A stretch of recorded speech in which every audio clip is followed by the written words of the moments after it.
Right now, your brain is under attack. Every app you open, every headline you read, every notification that vibrates in your pocket is a line of code designed to hack your attention and drain your emotional energy. We live in the most distracted, anxious era in human history. But what if I told you there is a mental firewall, an operating system for your brain, coded over 2,000 years ago by slaves, warriors, and emperors, designed specifically to make you unhackable? It's called Stoicism. And today, forget everything you think you know about it. We're not talking about repressing your emotions or acting like a robot. Over the next 15 minutes, I'm going to show you how to install the Stoic OS to take absolute control of your mind, crush your anxiety, and become completely untouchable by the chaos around you. Let's boot up. Step 1 of installing the Stoic OS is setting up your firewall. Epictetus, a man who was literally born a slave, figured out the ultimate cheat code for freedom. He called it the Dichotomy of Control. Imagine your life as a massive circle. Inside that circle is a tiny dot. That dot represents the things you actually control: your thoughts, your reactions, your choices. The massive space outside the dot, that's everything else. The economy, what your boss thinks of you, the weather, the algorithm. Most people spend 90% of their energy trying to control the massive circle, and they end up miserable. The Stoic hacker does the opposite. If it's outside the dot, it's just background noise. You don't get mad at the rain, you just open an umbrella. Application. Tomorrow, when your flight gets delayed or someone leaves a toxic comment on your post, don't react. Pause. Ask the Stoic prompt, is this up to me? If the answer is no, drop it immediately. You just blocked a mental virus. Now that your firewall is up, we need an antivirus. We need to train your mind to eat stress for breakfast. The Stoics called this premeditatio malorum, the premeditation of evils. Sounds depressing, right? It's not. It's a simulation.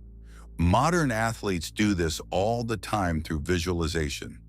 Before you start your day, take 60 seconds to imagine everything going wrong. Your laptop crashes, you lose your biggest client, you spill coffee on your shirt. By simulating the disaster, you strip away its power. When it actually happens, your brain doesn't panic. It says, I've been here before.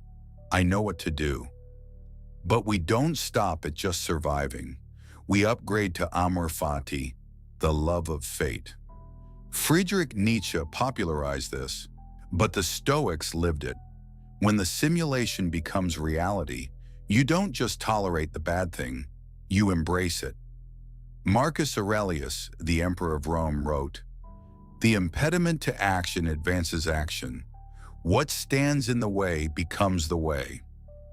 Lost your job? Good, now you have time to start that business. Got injured? Good, time to train your mind. Amor Fati takes the worst things that happen to you and turns them into raw fuel. We've reached the final protocol, the core processor of the Stoic OS. It is the ultimate cure for procrastination, fear of failure, and caring about what other people think. It's 2 words: memento mori. Remember that you must die. In our modern world, we pretend death doesn't exist. We act like we have infinite time to start that project, to apologize to that friend, to live the life we actually want. Seneca, one of the wealthiest men in Rome, brutally reminded us, "You act like mortals in all that you fear, and like immortals in all that you desire." Memento mori isn't morbid. It's the ultimate perspective shift. When you realize that the clock is literally ticking down, the things you were terrified of, like failing a test, or starting a YouTube channel, or asking someone out, suddenly seem ridiculously small. You don't have time to be anxious. You don't have time to live someone else's life. The world is chaotic. It will try to hack you. It will try to make you angry, sad, and distracted because that's how the system makes money. But you now have the source code. 1. Separate what you control from what you don't. 2. Turn every obstacle into fuel. 3. Remember your time is limited, so act now. The Stoic OS is installed. But a system only works if you keep it running. Your challenge for the next 24 hours: find one annoying, frustrating thing and use it as practice. Stay unbreakable. Stay unhackable. I'll see you in the next one.